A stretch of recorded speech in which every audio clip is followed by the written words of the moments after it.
CNM Podcast. I'm Vitali MUVUNYI. It's a joy for me to have you again watch this conversation. I believe it's been a blessing to you. And I say that from the very many feedback that I've received from you. So I was saying that it's a joy for me and for every guest that we always have in our studios to have such a conversation that enriches you, that you feel like you're blessed by. Today, as some of you might have already seen on our social media posts, we are doing a part 2 of a very interesting book that we did a review some time back, and we were interviewing the author. This book is called Beyond Walls. It's written by my friend and my brother, Enock LUYONZA. Welcome again, sir. Thank you so much. I'm so honored and privileged to be back in the studio again. Thank you. From our last conversation, I believe we lost the track of time because of how interesting the conversation was. And I promised myself today that I will try, but I know it's not going to be easy. There's a way that... Wow. Yeah, I know it's not going to be easy because there's a lot of things that you covered in your book that are so interesting. That if we were to explore each one of them, I don't think that we'd be able to get enough time. But I think it's one of the joy of having a book, like you said last time when you said that everybody should have, everybody should write a book their lifetime. I think the book kind of gives a lot of information more effectively than speaking. And I'm saying that because if we were to talk about everything that is in this book, I think we would have like 40 hours of TV coverage. Yeah. But we just mention a few things, and whoever is going to buy a book is going to find much more. Yeah, yeah. You're going to say something? Well, just to read on what you are saying, that everyone in their lifetime, they really have to give people they will never meet a chance to interact and engage with their own convictions. And the best way to do that, I find that it is in writing a book or writing anything down. Yeah, so I want to encourage our viewers write for some people you will never see, live for people you will never see, live beyond your lifetime, and document your convictions, the things that push you, the things that have helped you, even the problems. It is interesting that what is a problem for you right now, what was a problem for humanity probably 100 years ago, still is a problem now. And if you found a solution of how those people 100, 200 years ago dealt with such a problem, for you it would be easier, right? Yeah, so, you can see how we learn to relate to God through stories that have been around for over 3,000 years. Yeah. I think Moses' story is 1,500 before Christ. And it's still relevant. Super relevant. Yeah. So it's amazing. I think to our viewers, as we go through the book, we really invite you to buy the book and to read it through. We only give you a glimpse of what's in the book, but the book is very, very rich. So I'll go straight to where we start from, where we ended last time, and I'll go to chapter 4. Last time we only covered 3 chapters. In about 30, this book I think is 13 chapters. Yes, 13 chapters. But last time we only covered 3 chapters. So the way we're going to do this, I've chosen to just pick 1 point from each chapter, 1 point from each chapter. Then we go through so that our viewers can have an idea of what the book covers. I know they won't have such a big idea of what the book covers because we are just taking a tip of an iceberg. But yeah, I'm sure you will give them something. So if we would go to chapter 4 and go straight to page 51, there's something that you said that I think is very, very important about the geniusness. You wrote and said, incredibly smart people aren't always born that way. Rather, they constantly work to improve their understanding of how things work in the world they live in. this is how they keep relevant and engaged. You know, I think the ordinary understanding of who a genius is, when we even talk about the word genius, you just imagine someone who's been born with an IQ of 140 plus. So it's always considered to be something that someone is born with. And yet you're challenging that. You're saying that incredibly smart people, whom I would call genius, aren't always born that way. It made me ask myself, if someone has an over 140 IQ, if they don't improve themselves, if they don't work on it, what happens? Does this IQ somehow does its magic and they still find themselves great? Or maybe what you're saying here is true, and it takes a lot of work and a lot of effort. This is in a book that you call Understanding, and I think you're challenging us to read more. You're challenging us to meet other people. It's even the book that you talk about different dimensions. So tell us about this thing of always working to improve ourselves. Well, I want to say this, that when I look at myself as lacking in understanding or lacking in genius, I make God a liar, because I am created in the image of a creator. Okay, that makes sense.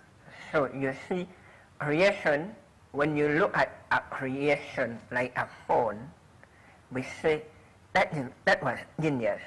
Someone who created it was a genius. But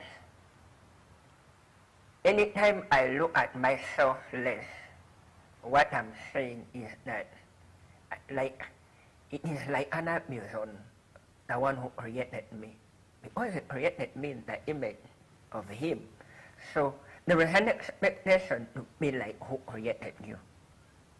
But it doesn't come by you doing nothing, by me doing nothing. It comes by developing capacities lying dormant inside me. And many capacities. The other thing is we are created, humans are species like at the pinnacle or summit of creations is like at the top. But you see, we are different from animals. And what makes us different, one of the things that make us different is that for an animal, a cheetah is the fastest mammal on ground. And it doesn't need to go to the gym to run quick. Yeah. But for a fastest man, I don't know the current one, but we all know Usain Bolt. Yes. That guy, if you study the work he put in to become the fastest, you would be amazed and shocked, literally. It is not that he was born fastest. It was the work he put in to bring out that capacity, that ability to be the fastest man. So you have to do something about it. So constantly, what we need to understand as human beings, unlike animals, we have to cultivate, we have to harness the potentials lying dormant within us. And when you lack that understanding, which is this chapter really, you will abuse the Creator to think that He created others better off than you.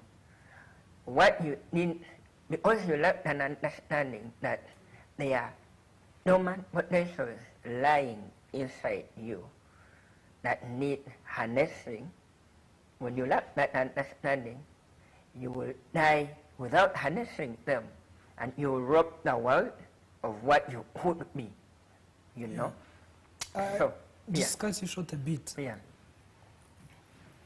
If you look at the spheres, I don't think you called them spheres, you called them dimensions. Yeah. I think another thing that you talk about in this chapter, you're introducing the idea of even as you work hard, even as you're trying to make sure that the dormant potential in you is being put to use, you kind of still have to focus. You cannot do all kinds of things at the same time. Yeah. So I would like you to tell us about that. So, it is interesting that for many people, truthfully speaking, we have potential, all of us. God has deposited potential in us.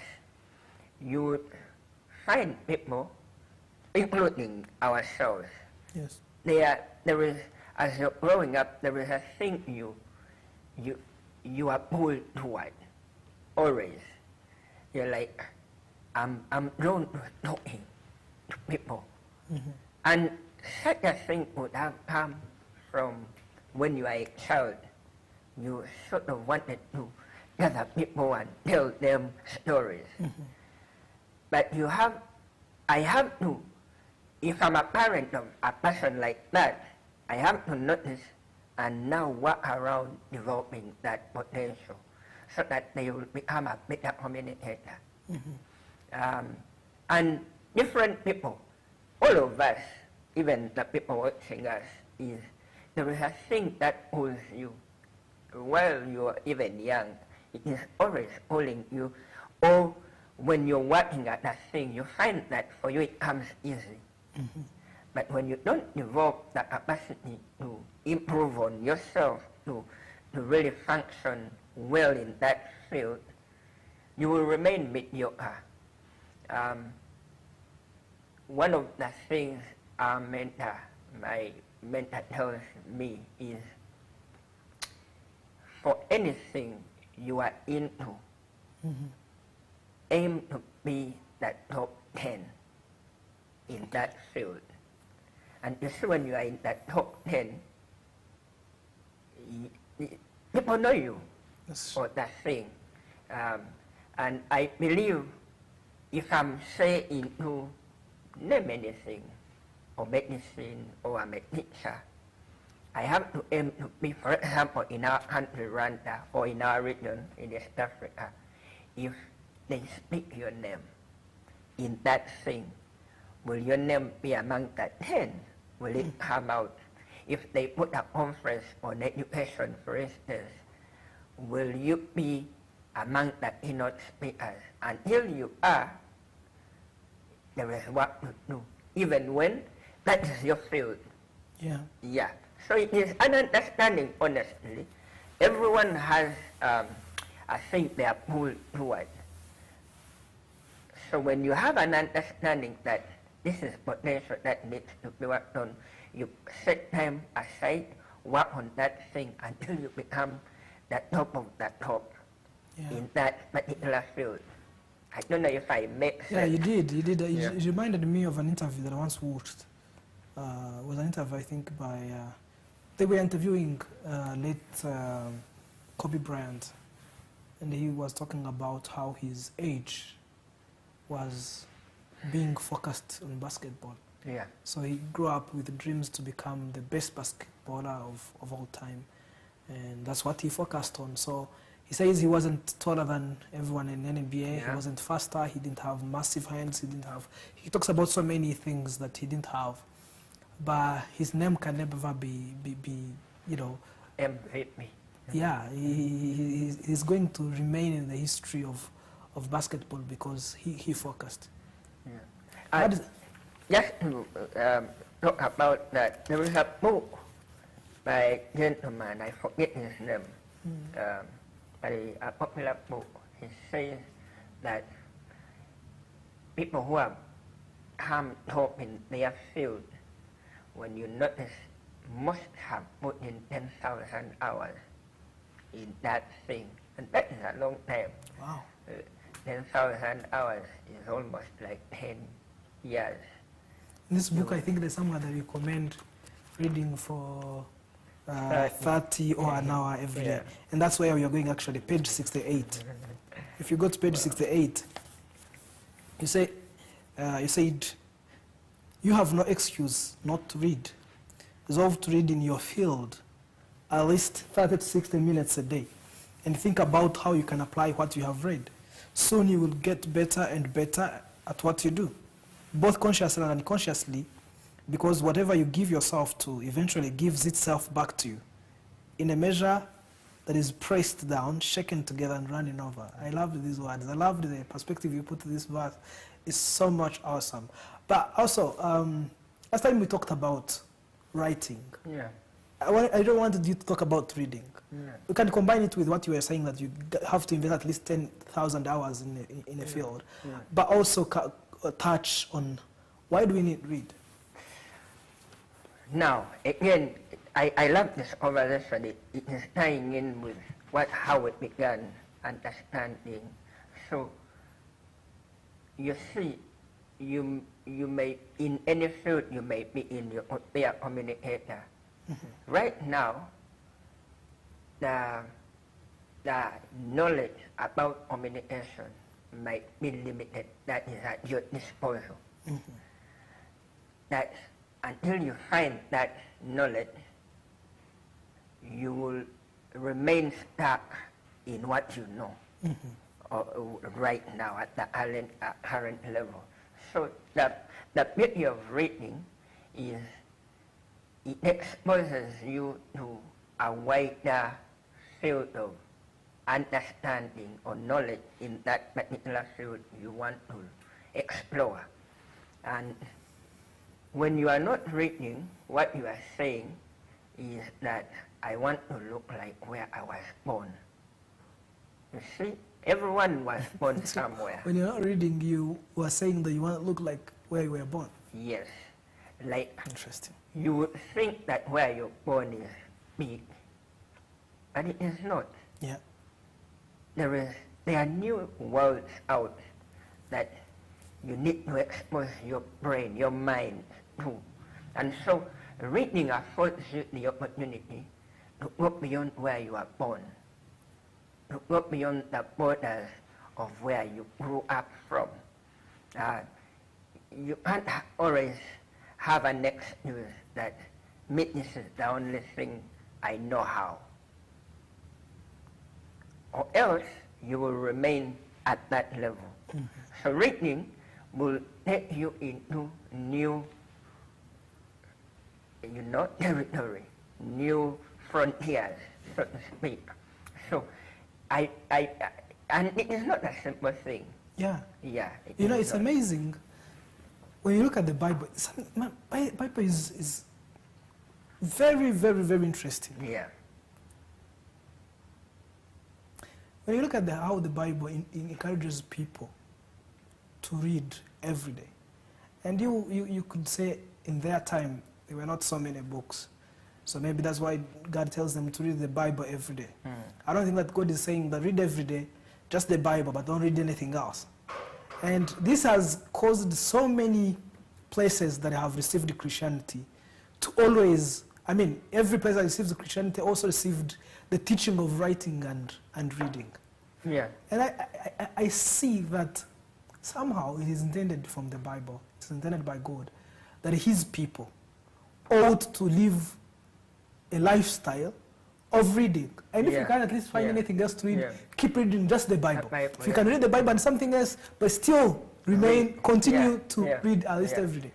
There is something about reading beyond even opening your mind to new territory and frontier, is that your mind is, there are things in your brain that fire, to create new thought patterns, So when we read, we are helping ourselves to even just not aging quicker.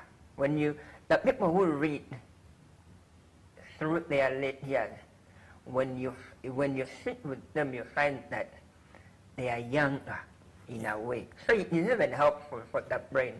But more, you cannot give, writing is giving. If you think about it, you cannot give from an empty place. That's right.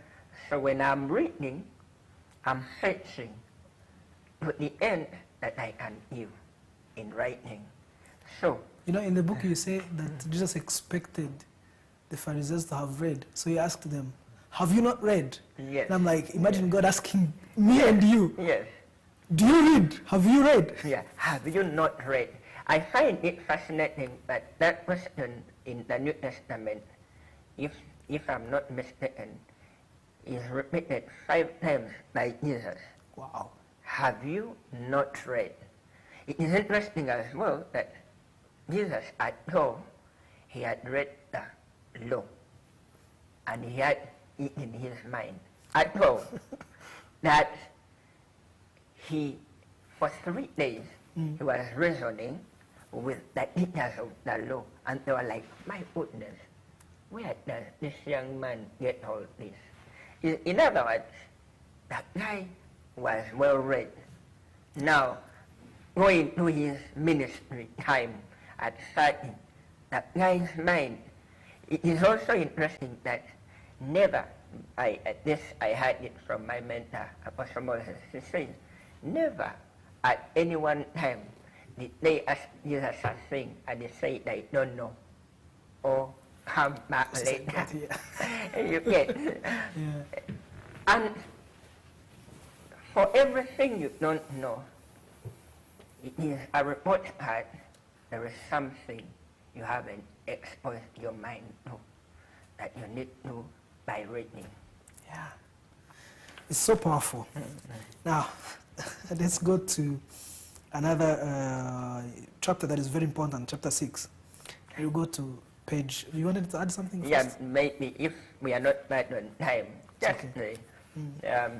as an encouragement to read for our viewers. Again, I write it in this book.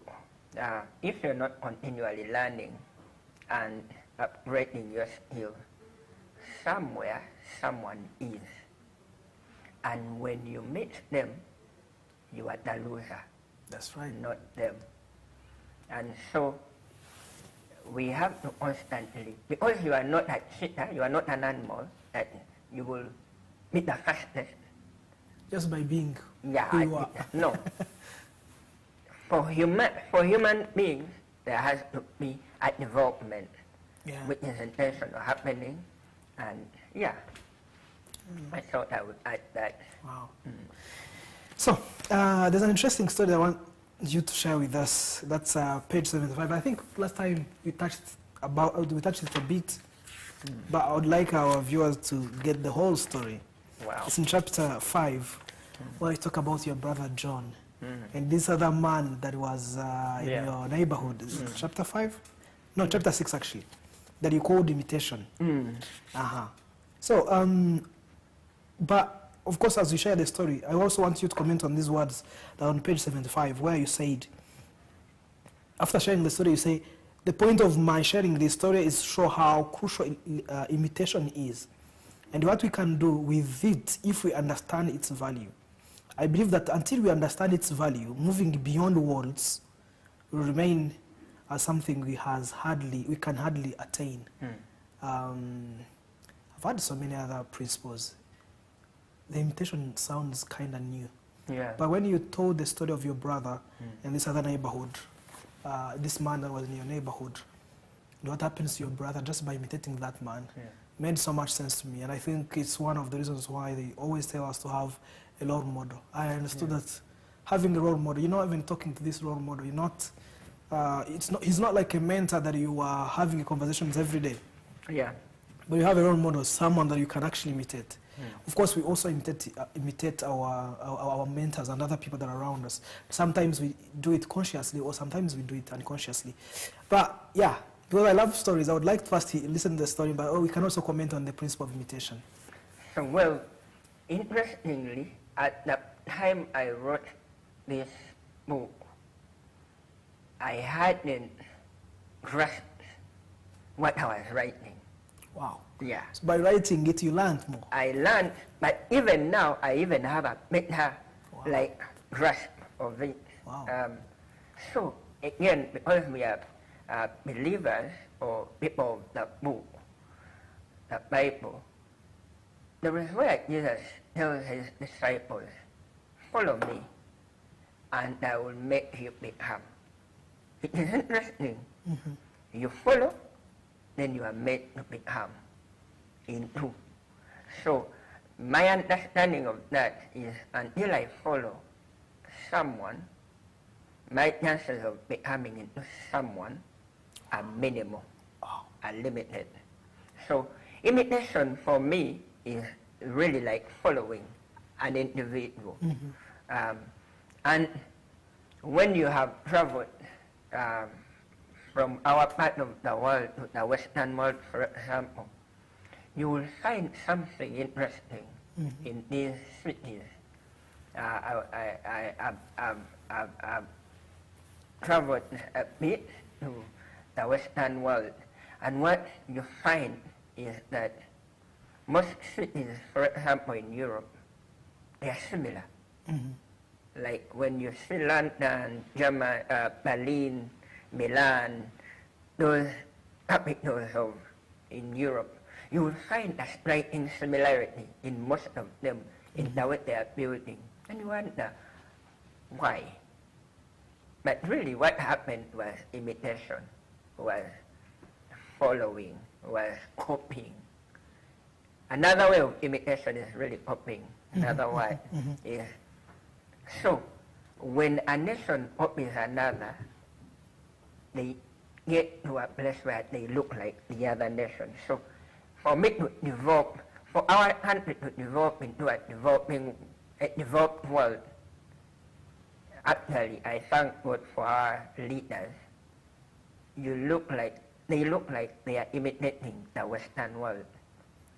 We actually, I think many people think we are imitating Singapore. Exactly. And what the striking thing you notice from what people are saying is that Rwanda is developing quick. Very rapidly. Rapidly. Why? They have an image of what they are imitating, and they are doing that. And what is happening? They are saying we are becoming developed. So when you have an individual, you are imitating or copying or following, you are soon going to be like them. The other way to look at it or to put it is that imagine you and I, you are, say,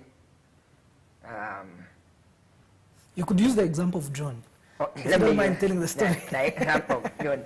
Actually, asked me to even share his story. John looked at this guy.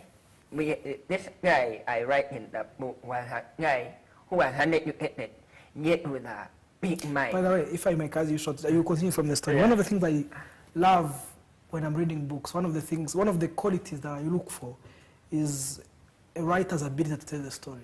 Wow. So I loved how you wrote the story because it took me in your neighborhood. Wow. And I had these pictures in my mind of this guy who was very hardworking, was doing all these kinds of things. And then your brother imitating him. So I think I should actually commend you for the writing skills. You wrote this story in such an amazing way. So, so anyway, the story again for our viewers, I hope you get that book, is a man in my neighborhood while we were growing up. He had an amazing capability and capacity, yet he was uneducated. This is a guy, at that time, he created a TV, invented a TV antenna that he created many TV antennas before they were in that neighborhood. We are talking in the mid-90s. And this antenna would get signals for the TV and pictures are clean. Wow. This guy had a mind on electricity and would wonder where he got this.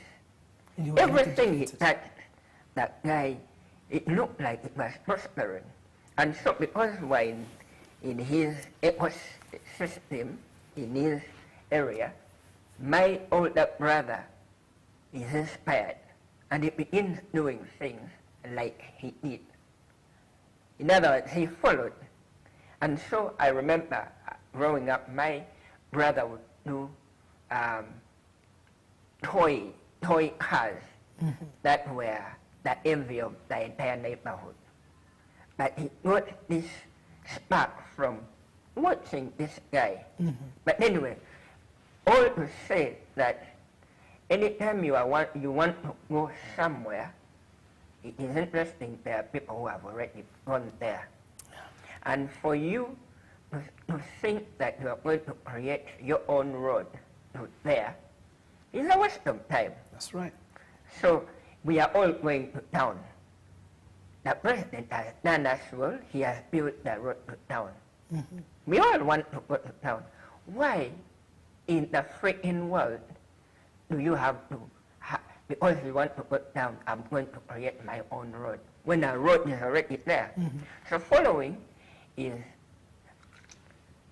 capturing the understanding that someone else has built the road. And because they have, let me walk it. Yeah. Instead of building my own. Imagine creating a road from here to town. How many years will it take you? How much money you're going to spend and time and everything. You even don't have. Yeah. Yet you have shoulders of giants that you could stand on. Exactly. So imitation or following is really walking in the path others have already created. And it is simpler, easier, reduces your time, reduces your resources. You don't have to spend what they spend. So that is what imitation is. Yeah. I think this takes us to the next chapter where you talk about mentorship. Yeah. Chapter 7, page 86. Page 86, you said something. It was interesting because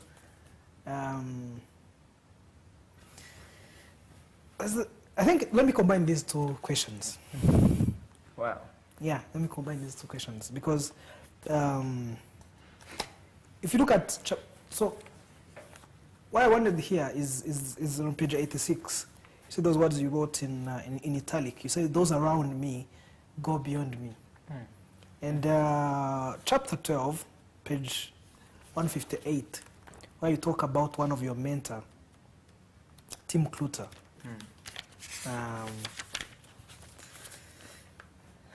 I will read on page 158. Page 158, you said, one of the most selfless leaders I have ever crossed paths with, and I have been privileged to call mentor, Mr. Tim Kluter. A few years back told me, in his experience working with and mentoring many young men and women, he found that on the African continent, it took an average of 30 years for a person to find out what he termed as their true north, which according to him is way more than it does for many in the West.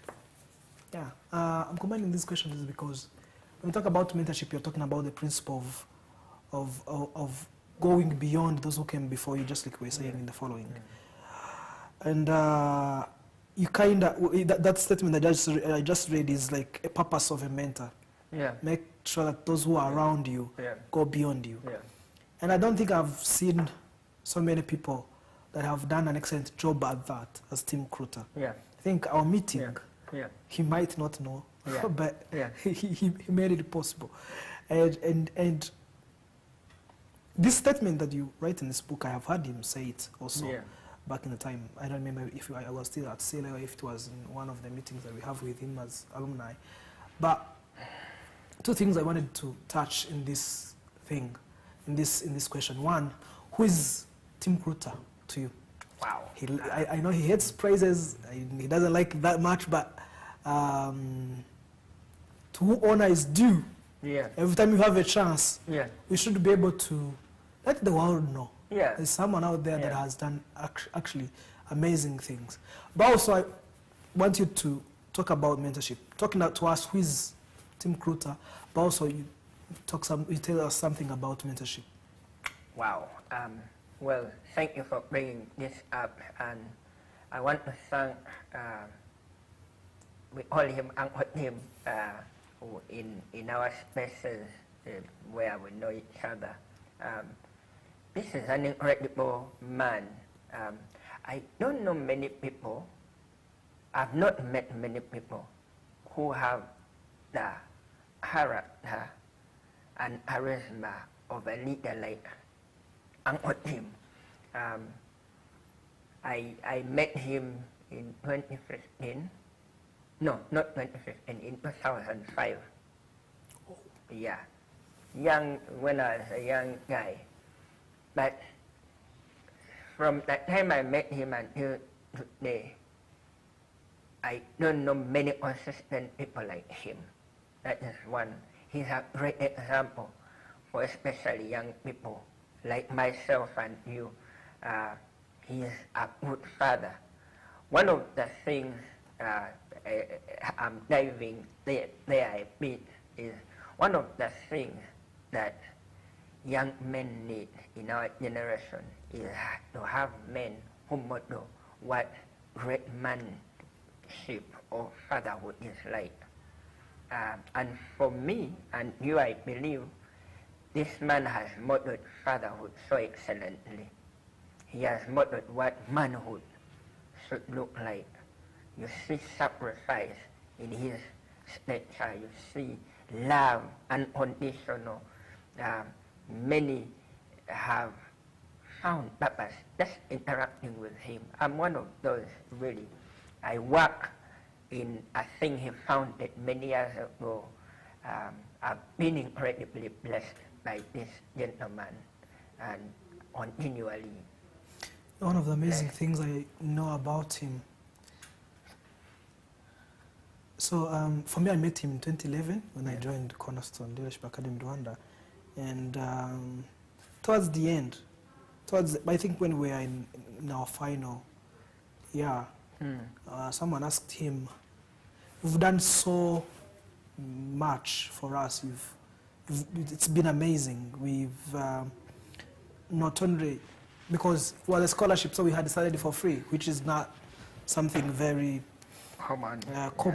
But also, it wasn't just the scholarship, because a lot of people who had enough money to pay for their kids to even better schools in terms of infrastructure and everything had chosen to bring their children to our school. So I don't remember if there's a student that asked him or if it's a parent that asked him, but I remember someone asked him, what could we do to pay back what you've done to us? And he said something that struck me. He said, if you really want to pay me back, and I really want you to pay me back, go and be all that you ought to be. Go and use what I have taught you. Because, you know, there are a lot of principles that he always taught us. I think that time particularly he had talked about the things, I think there's like 3 things that he wants all Cornerstone people to be known for. And he said, the points I mentioned tonight, just go and be that. I'll feel fully paid back for what I've done. So as you were saying, I think he's one of the fewest people that are selfless, that are servant leaders indeed. You hear so many stories about him from people that have lived with him, that have known him in different aspects. And just like you were saying, I don't think that there is so many leaders that are like him. There are only just a few that inspire people to find purposes for their lives and to be all they were born to be. Really, really, really. I personally, the first time I conceived the idea of writing was while I was at school, in high school at Cornerstone. In fact, back in that day I would write what you call news from the academy, and that's how my gift went growing. And I've had many opportunities, even small, that look small, but they were defining for me when I was with him one-on-one, where he spoke into me, where he called every young man. There is a hunger, a yearning inside every young man and woman, and there is that inner voice crying out, see me, call me, talk to me, be around me. And this gentleman, wow, that's powerful. What you just said, man. Yes. Super powerful. Has been that for many of us. And in those moments, he has called out the old in us. And when a man like myself stands and I'm speaking right into a camera, it has what you don't know is that there are many things behind the scene, many people holding out the gold in me to have the confidence to sit around a table like this one. So he's one of those for me.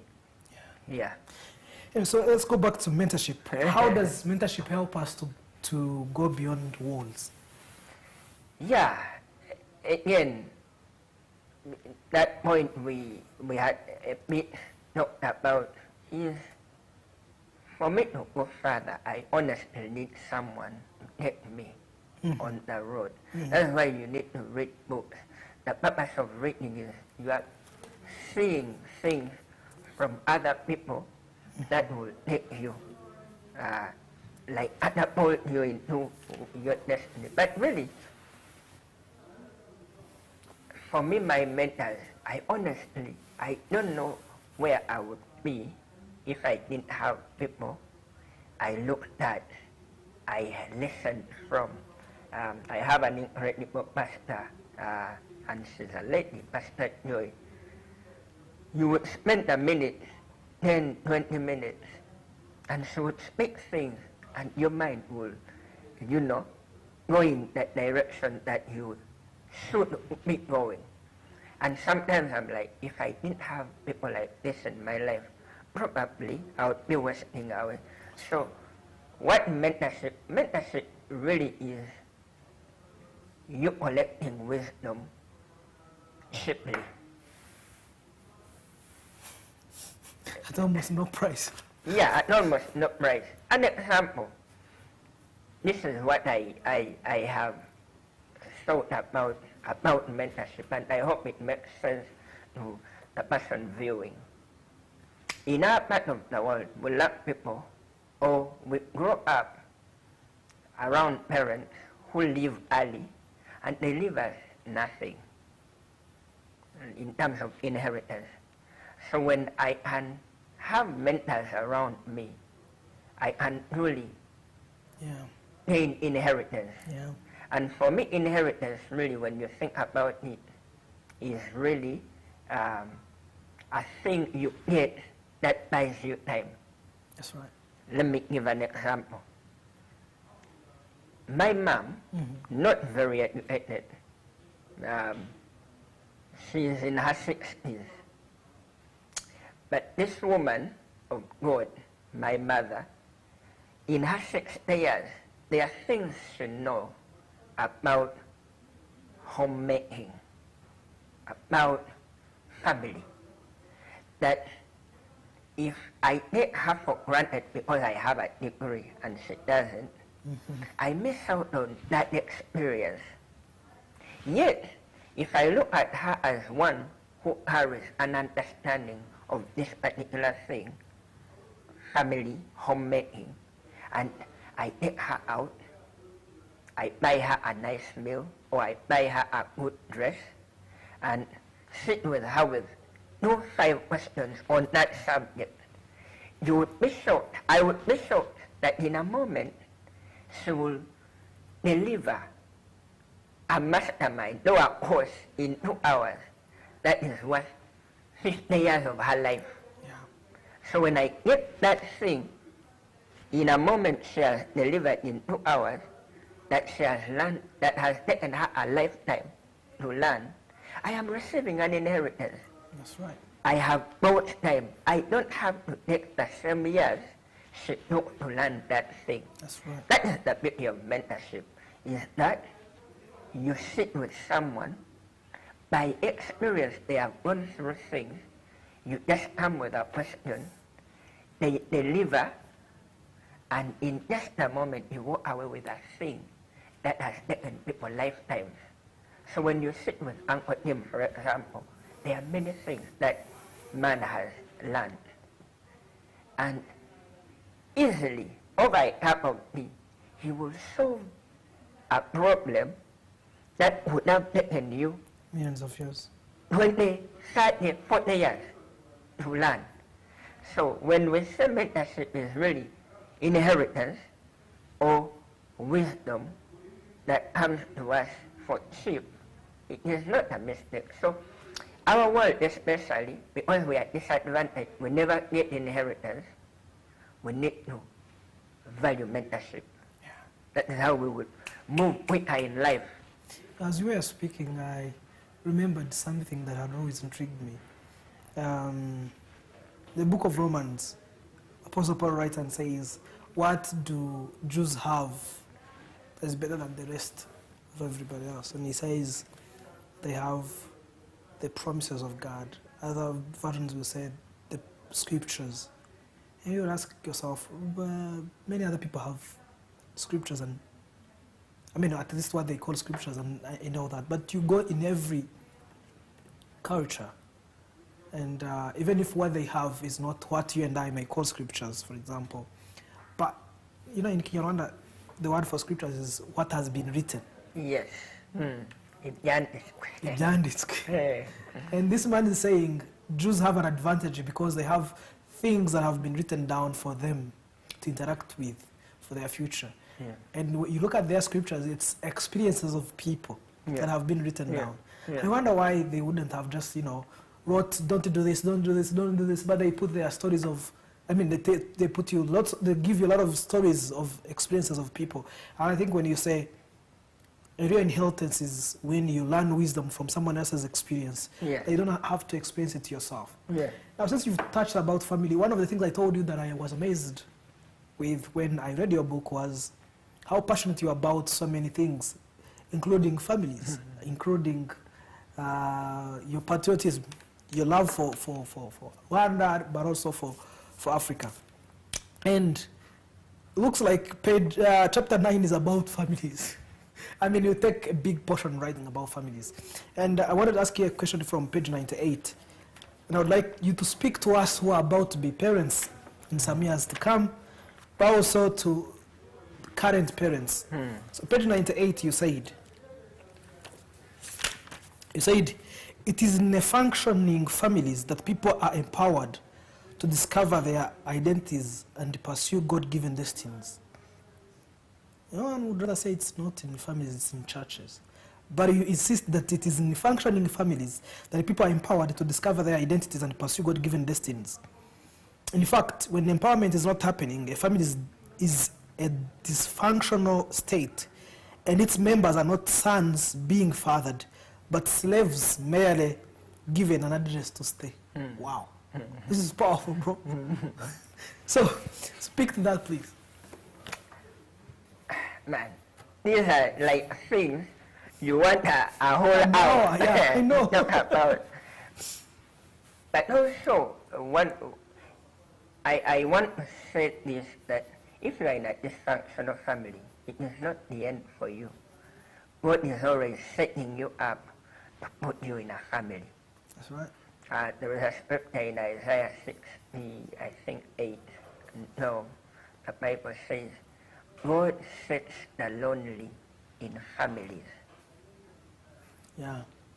Like, He's always orchestrating ways to put you in a family, even when you are in a dysfunctional family, even when you are without a family. God is always finding means to the end that you are in a family. And you see, what you call in our local dialect, Maivovo, what is that when you think about it? It's a person who is out of family. That's right. So, and God knows that. That is why... Oh my goodness. Yeah. Why did you just say this is too powerful? Yes. And it is true. Yeah. So every time I see a kid misbehaving, I want to know, are they in family? And I look at them from that heart is, man, this guy is like this because he's out of family. It is in family that charity begins. You know that expression, charity begins at home. So, and it is interesting when you are in a dysfunctional family, you find a man who grew up in a dysfunctional family behaving like a demon because they didn't have charity passed on to them. But again, the good news is God is always orchestrating ways to bring you in family. Lutherans have this other saying that is very powerful. They say, you help me translate it. They say, "Uburere buruta ubuvuke." It's like saying the upbringing, that being trained as a child is much more important than having been born, than birth. It's like saying, you've been born and that's so great, but you want to know something that is even greater. Being the way you are. Yeah, being raised. And it is interesting, there are adults today who are living like they never received a raise, a nurturing. And when you see an angry man, a misbehaved man, woman, you are seeing one who wasn't raised well and nurtured well. And what they need is, they are in need of raising. I'm grateful I'm part of a family outside my natural family that actually are raising me. Like where I go to church, they tell you how to save, how to treat others. Like these are things that benefit me, but they don't take it for granted that I know. You would be shocked about many things we don't know, yet we are adults. Yeah, that's right. Some of us, we even think we went to school, we should know. But maybe your behavior is telling about how you're raised, and you need to be raised by someone else. So, I heard earlier at church today that many men or many marriages may not survive if people didn't go in a church family. That's right.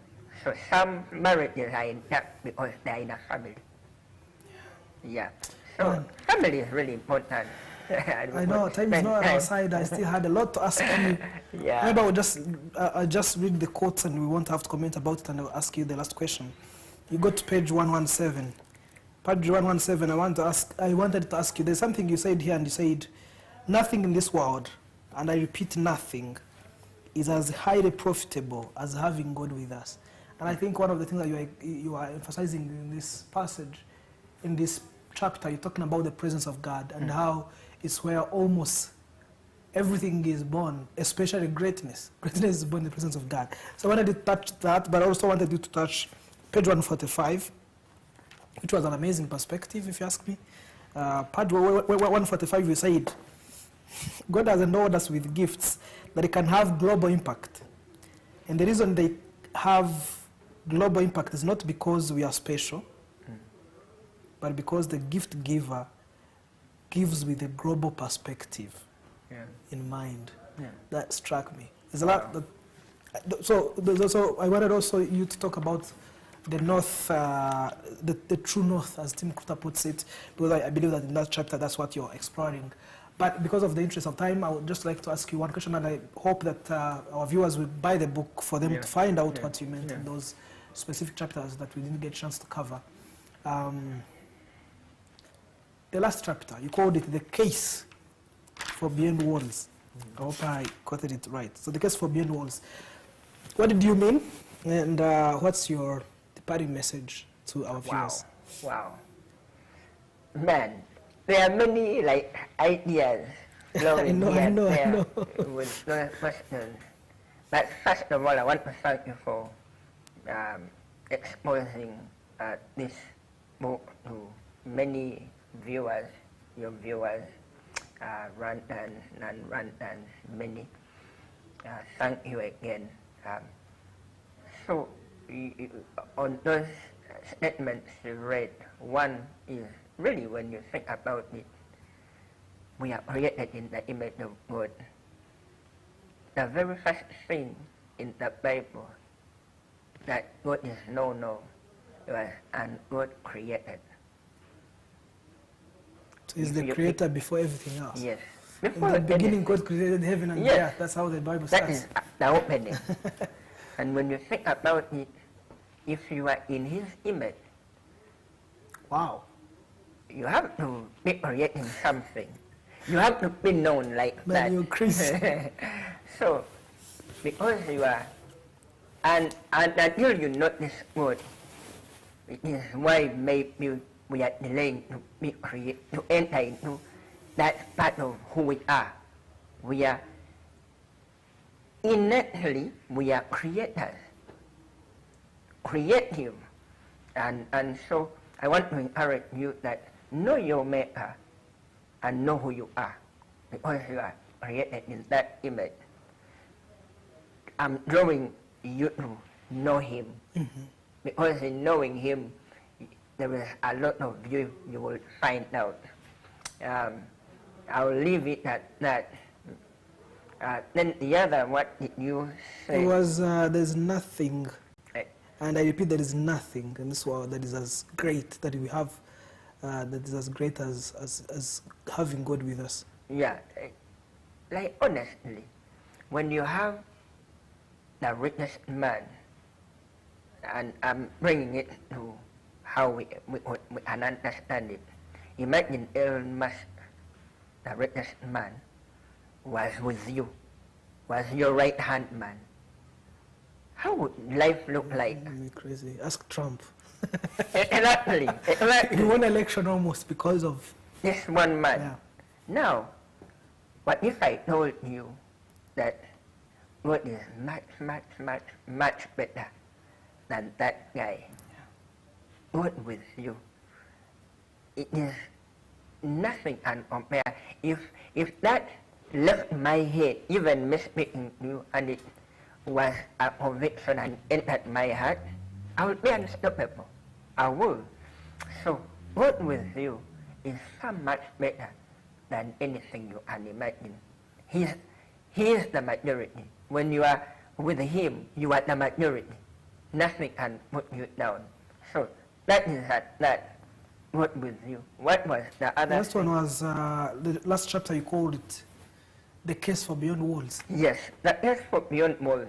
So, in the book, Thou Shalt Prosper, by Rabbi Benjamin Lapin, he says that each person begins in life with a head start